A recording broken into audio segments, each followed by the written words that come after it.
فخر جن و انسان نبی آخر الزمان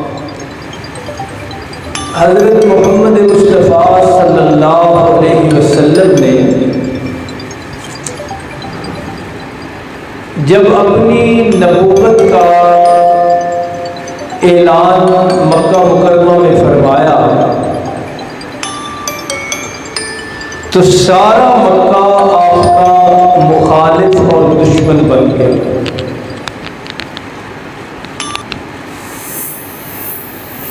پھر جو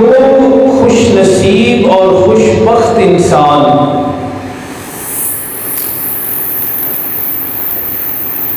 آپ کے ساتھ ہوتا، مسلمان ہوتا، ایمان لاتا، مکہ والے چودھری اور سردار اس کے بھی دشمن بن جاتے، اسے بھی تکالیف اور پریشانیوں کا سامنا کرنا پڑتا۔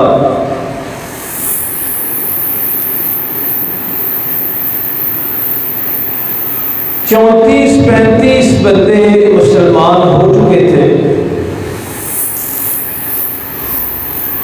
جن میں عورتیں بھی تھیں، بچے بھی تھے، غلام بھی تھے، آزاد بھی تھے، لیکن کوئی ایسا نہیں تھا جسے پریشانیوں کا اور آزمائشوں کا سامنا نہ کرنا پڑتا ہو۔ اپنے امتیوں اور صحابہ کی پریشانیوں سے اور انہیں آزمائشوں میں دیکھ دیکھ کر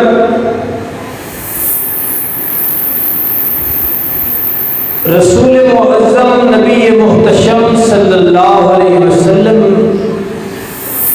بہت پریشان ہوتے۔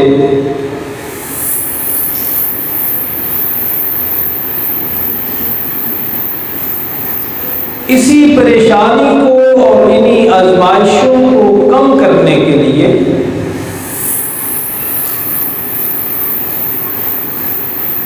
ضرورت محسوس فرمائی اللہ کے پیغمبر صلی اللہ علیہ وسلم نے ایک ایسے جری جوان کی کہ جو مسلمان ہو، اسلام قبول کرے اور پھر مسلمانوں کے لیے ڈھال بن جائے، مسلمانوں کی حفاظت اور تحفظ ہونے لگے۔ ایک ایسا جری جوان جس سے مکہ کے مشرک اور سردار اور بڑے دبنے لگے اور ڈرنے لگے، یہ ایک ضرورت محسوس فرمائی رسول پاک صلی اللہ علیہ وسلم نے، اور اپنی یہ ضرورت اور یہ خواہش اور یہ طلب اور اپنی یہ دعا اللہ کی بارگاہ میں رکھی، یعنی اللہ سے مانگا وہ جری، وہ جوان، وہ بہادر، وہ بلند ہمت شخص جو مسلمانوں کا تحفظ اور دفاع کرے۔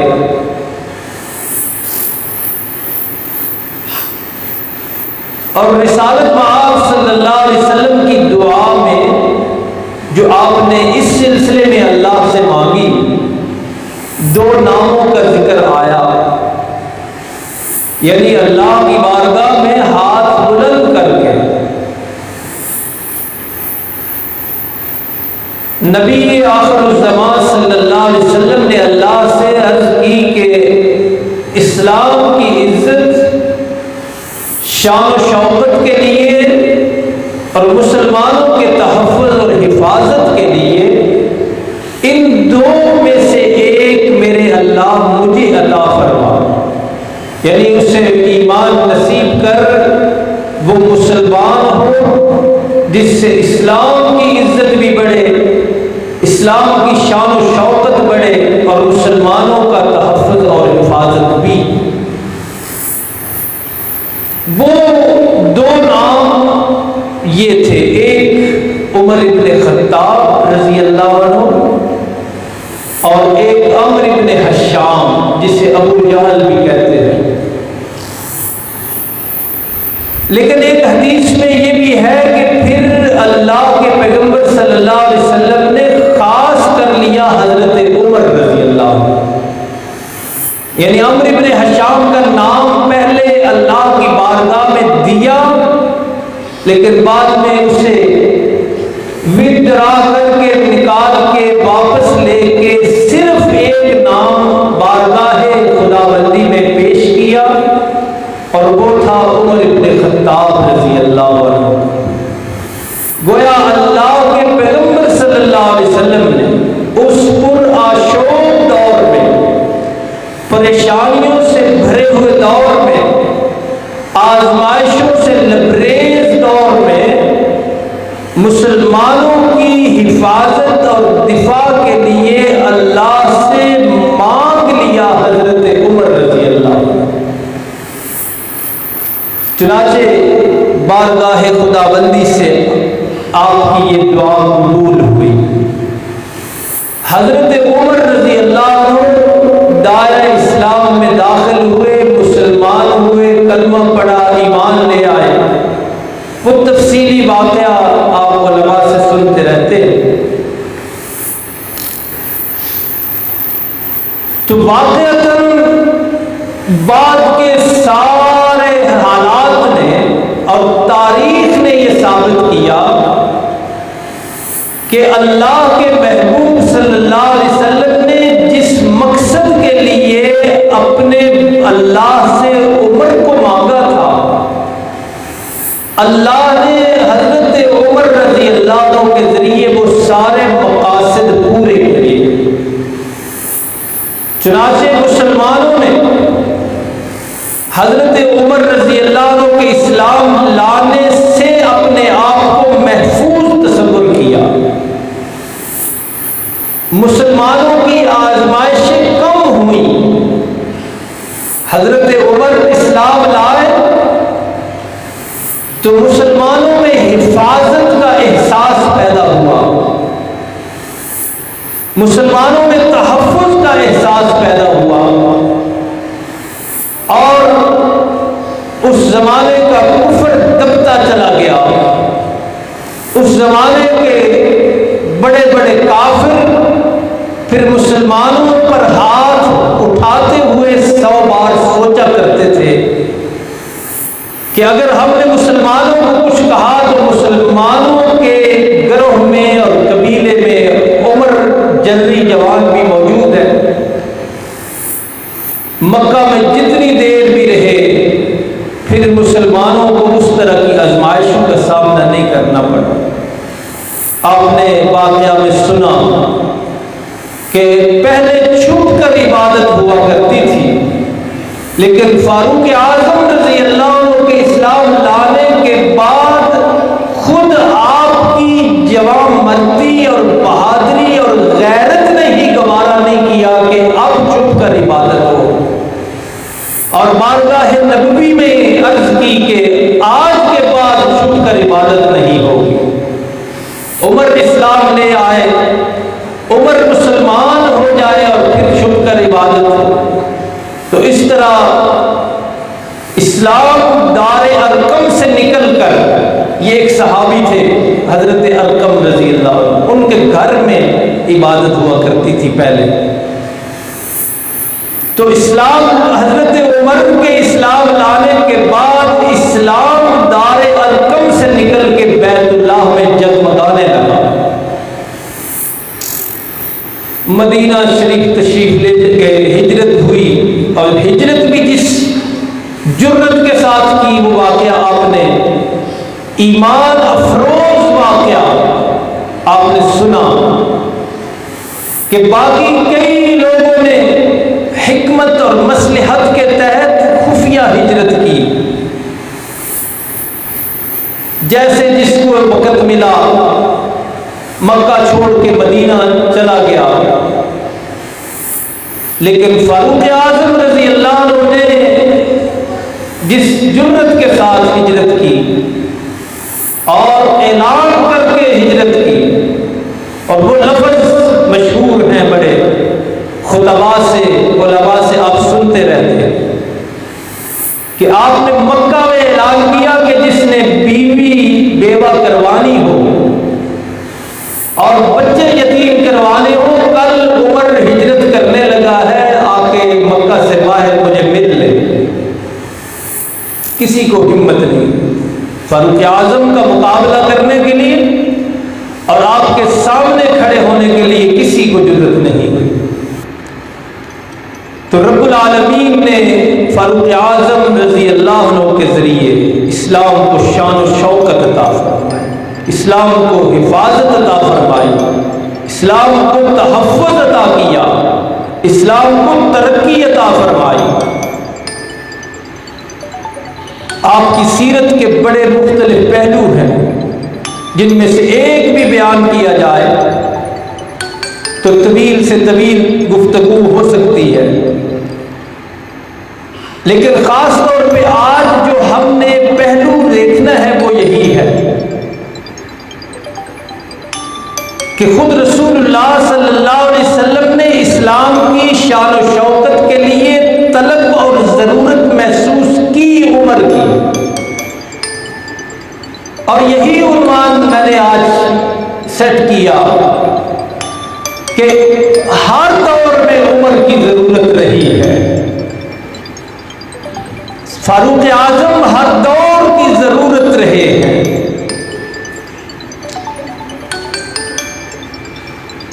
صرف اس دور کے لیے نہیں،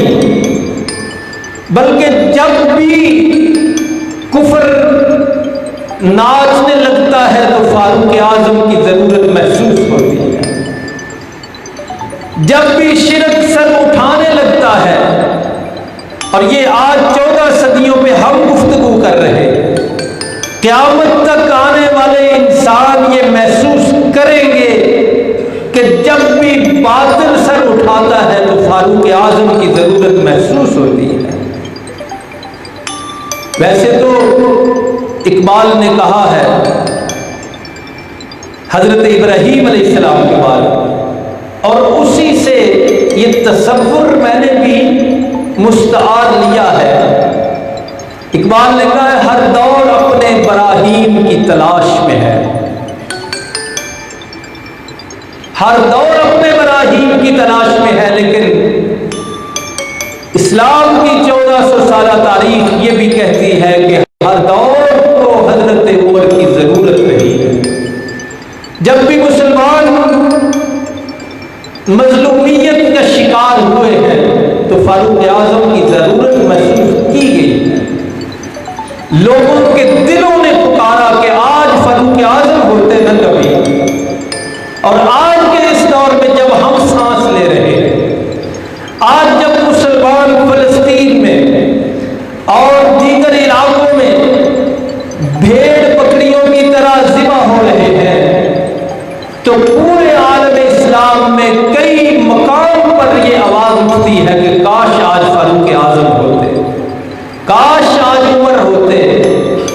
اور واقعتاً ہر دور فاروق اعظم کی تلاش میں رہے گا، اور ہر دور میں حضرت فاروق اعظم کی ضرورت محسوس کی جاتی رہے گی۔ فاروق اعظم جیسی عظیم شخصیت جنہوں نے ایران فتح کیا، کیسر کے ٹکڑے ٹکڑے کیے، جنہوں نے روم کی دھجیاں بکھیری اور کسرا کے نام و نشان مٹایا، کیسر و کسرا کا، اور اسلام کو وسعت دی، اسلامی سلطنت بڑھتی چلی گئی 22 لاکھ مربع میل پر، آپ کا سارا یورپ اس میں شامل، بر صغیر سارا شامل، یہ روس کے سارے علاقے شامل، حتیٰ کہ چائنا تک اسلام فاروق اعظم رضی اللہ عنہ کے دور میں پہنچا، اتنی وسعت دی۔ تو دعا کے الفاظ کیا تھے؟ اللہم اعز الاسلام، کہ میرے اللہ اسلام کو عزت دے عمر کے ذریعے۔ عزت اور کیا ہے؟ جھنڈے گاڑ دیے اسلام کے یورپ میں، بر اقبال نے جو کہا کہ دی کبھی اذانیں افریقہ کے تپتے صحراؤں میں، وہ داستان کس کی ہے؟ وہ فاروق اعظم رضی اللہ عنہ کے بنائے ہوئے نظام کی داستان ہے۔ آپ نے 10 سال سے زائد خلافت کی ہے، 10 سال سے زائد، اور وہ مشہور مقولہ آپ کو یاد ہوگا، میں دہرانا چاہوں گا کہ باریک نگاہ رکھنے والے کافر نے کہا تھا کہ اگر ایک عمر اسلام کو اور مل جاتا، ایسے نہیں کہا اس نے ہم سے پیسے لیے تھے، اس نے ہم سے کوئی رشوت لے کے یہ بات کی تھی، حالانکہ یہ بات تو اس کے اپنے خلاف جا رہی تھی، لیکن آپ کی ترقیاں دیکھ کر، آپ کی فتوحات دیکھ کر، آپ کے کارنامے دیکھ کر، آپ کے اسلام کے لیے عظیم کوششیں دیکھ کر اس نے یہ کہا تھا کہ اسلام کو اگر ایک فاروق اعظم اور مل جاتا تو کفر کا دنیا سے نام و نشان مٹ جاتا۔ حالانکہ ان کے پاس نہ اسلحہ تھا، نہ جدید چیزیں تھیں، لیکن رسول اللہ صلی اللہ علیہ وسلم کی ذات اطہر کے ساتھ سچا عشق تھا۔ یہ یاد رکھیے، توحید تو تھی ہی تھی، اسلام کی محبت تھی، لیکن اس سارے کام کے پیچھے کہ نکل کے صحرا سے جس نے روما کی بستی کو الٹ دیا تھا، آج امریکہ کو وہ کوئی شکست دے سکتا ہے؟ ماننے میں نہیں آتا کہ امریکہ کو کوئی شکست دے، ماننے میں نہیں آتا کہ کوئی روس کے ٹکڑے کرے۔ اسی طرح اس وقت روم اور ایران تھے، لیکن سب کے ناک رگڑے اسلام کے سامنے فاروق اعظم رضی اللہ۔ فلسطین کس نے فتح کیا تھا؟ آپ کو وہ منظر یاد نہیں کہ جب بیت المقدس کی چابیاں لینے کے لیے فاروق اعظم وہاں پہنچے تھے اور بنفس نفیس پہنچے تھے، مشورہ بھی ہوا کہ کوئی کمانڈر جا کے چابیاں وصول کر لے، لیکن اسلام کی شان و شوکت کا اظہار اسی میں تھا کہ فاروق اعظم رضی اللہ عنہ خود تشریف لے گئے،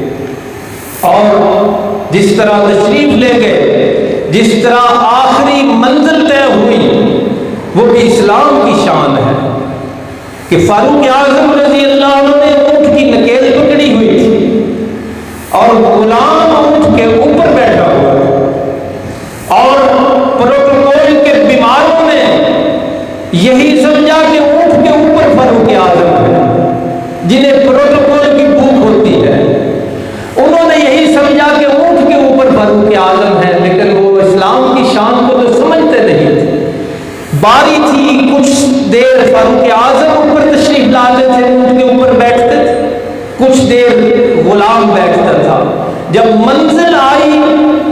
جب عیسائی اور وہ سارے سامنے نظر آئے، اس وقت انصاف یہ پورے تقاضوں کے مطابق باری تھی فاروق اعظم رضی اللہ عنہ کی نکیل پکڑنے، تو آپ نے نکیل پکڑ کے وہاں داخلہ فرمایا اور فتح حاصل کی۔ تو بہرحال عظیم شخصیت جن کا ذکر خیر آج ہم کر رہے ہیں، اور اسی پہلو کو میں آپ کے ذہنوں میں بٹھانا چاہوں گا کہ فاروق اعظم رضی اللہ عنہ ہر دور کی ضرورت ہے۔ اگرچہ شاعر نے کہا ہے کہ عمر کے بعد کب پیدا ہوا ہے کوئی عمر، ہونا نہیں۔ حضرت عمر بن عبدالعزیز رحمۃ اللہ علیہ کو لوگ عمر ثانی کہتے ہیں، ان میں ایک جھلک تھی، فاروق اعظم رضی اللہ عنہ کے عدل و انصاف کی ایک جھلک ان میں موجود تھی۔ ناز و نعم میں پلے تھے، آج کی زبان میں کہیں تو ڈالروں میں کھیلا کرتے تھے،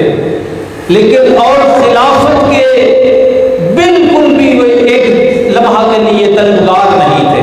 حضرت عمر بن عبدالعزیز کی میں بات کر رہا ہوں، لیکن جب آپ کے پاس خلافت پہنچی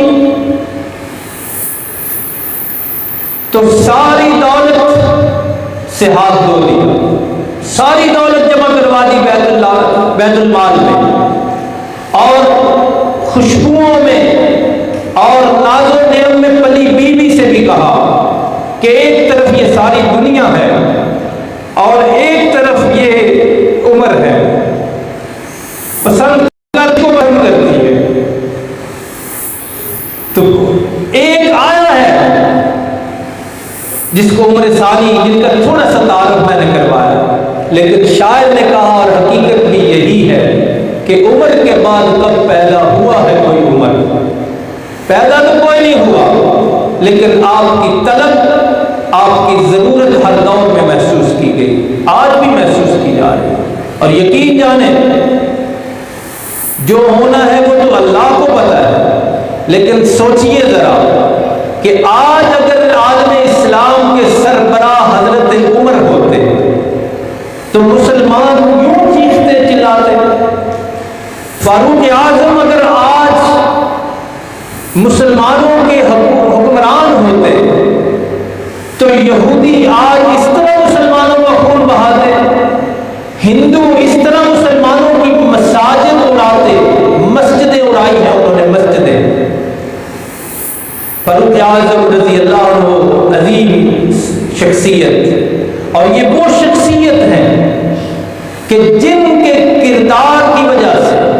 جن کی عظمت اور بڑائی کی وجہ سے ہم ان پر فخر کر سکتے ہیں کہ اللہ نے مسلمانوں کو ایسی شخصیات بھی دی تھی۔ مختلف پہلو تھے، وقت بڑا کم ہوتا ہے، ایک تو بس یہ میری معروضات میں سے خاص پہلو آپ نے یہ رکھنا ہے کہ مسلمان اس کی تمنا کرتے ہی رہیں گے ہر دور، جب کبھی خون مسلمانوں کا بہایا جائے گا، جب کبھی مسلمانوں کی مساجد کو شہید کیا جائے گا، جب کبھی مسلمانوں کا جینا مشکل ہوگا، تو دلوں سے یہ طلب ضرور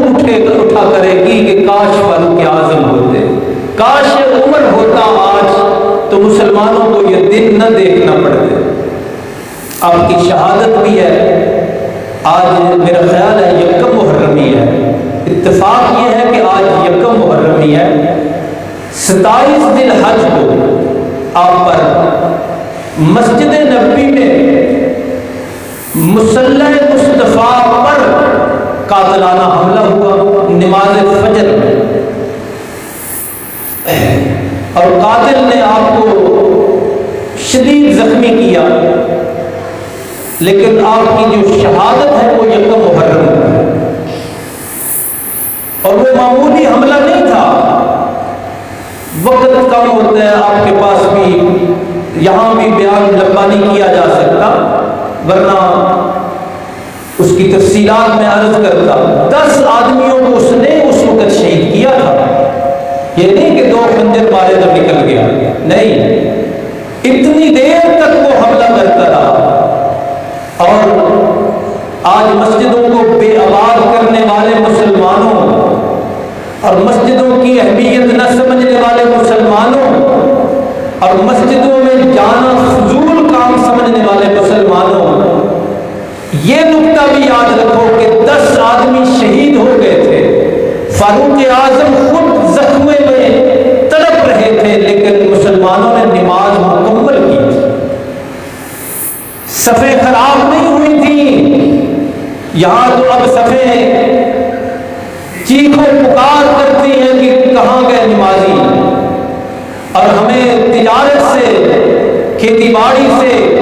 بلکہ موبائلوں سے ہی فرصت نہیں ہے کہ اللہ کے منادی کی صدا رائے گاہ جا رہی ہے۔ ایک مسجد کی بات نہیں ہے، بڑی بڑی مسجدیں بے آباد ہیں،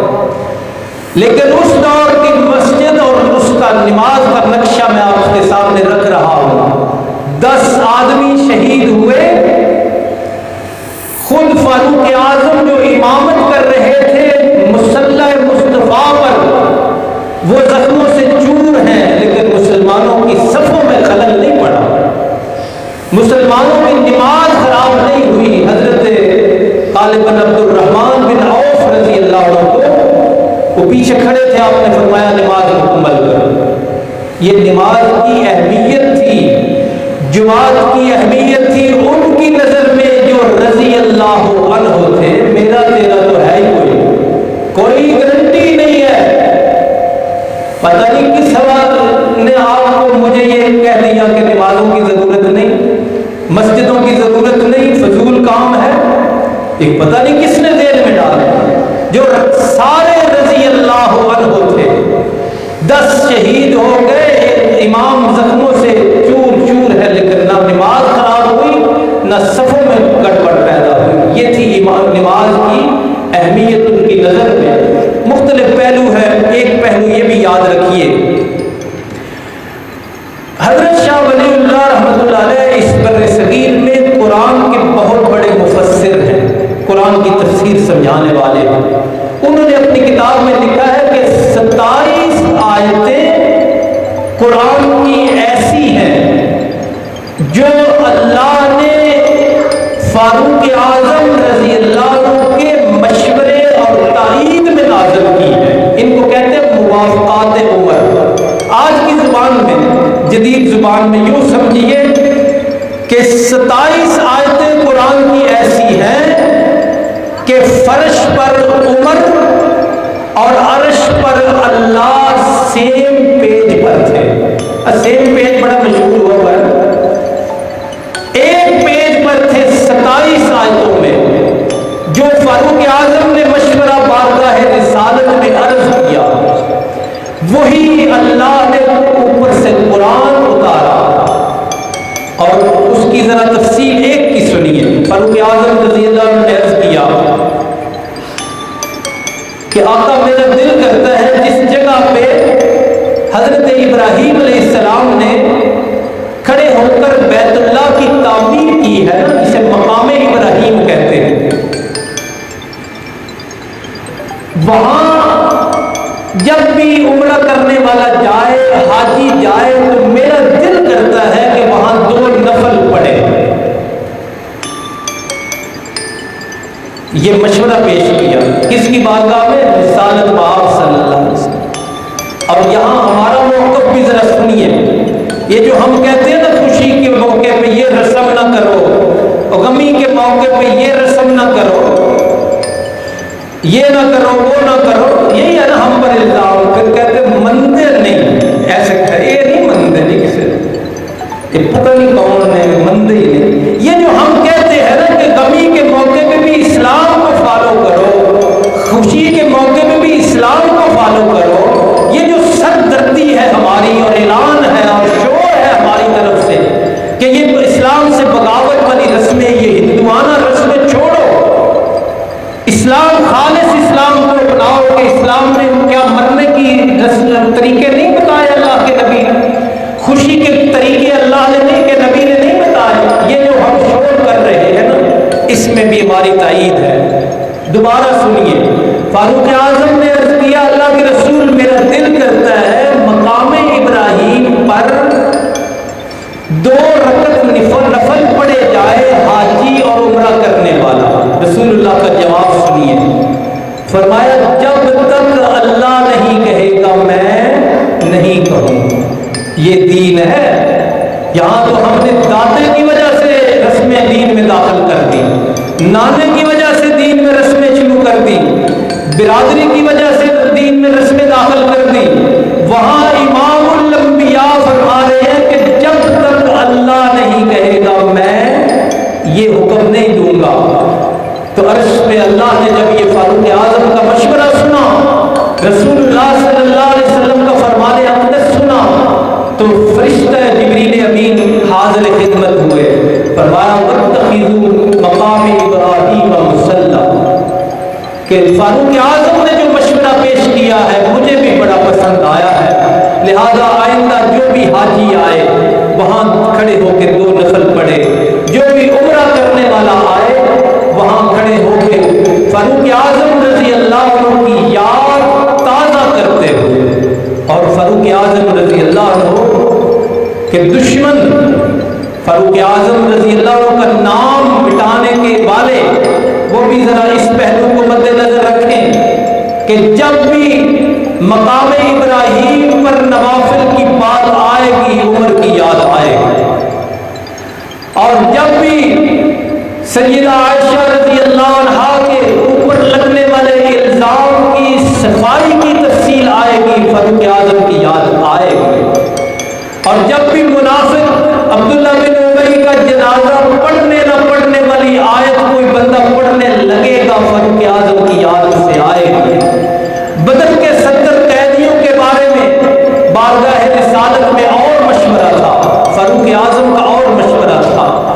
سورۃ التوبہ کی، سورۃ الانفال کی وہ آیت میں نے خطبہ میں پڑھی تھی، اس کی تفسیر بھی یہ امت جب بھی کرے گی فاروق اعظم کی یاد آتی رہے گی۔ اللہ رب العالمین ہم سب کو صحابہ کرام رضوان اللہ اجمعین کے ساتھ پوری طرح احترام اور محبت کا رشتہ بنانے کی توفیق عطا فرمائے، خاص طور پہ سیدنا فاروق اعظم کہ جو سسر پیغمبر بھی ہیں، سسر پیغمبر بھی ہیں اور داماد حیدر بھی ہیں۔ یہ دو رشتے اس امت کے سامنے اگر رہیں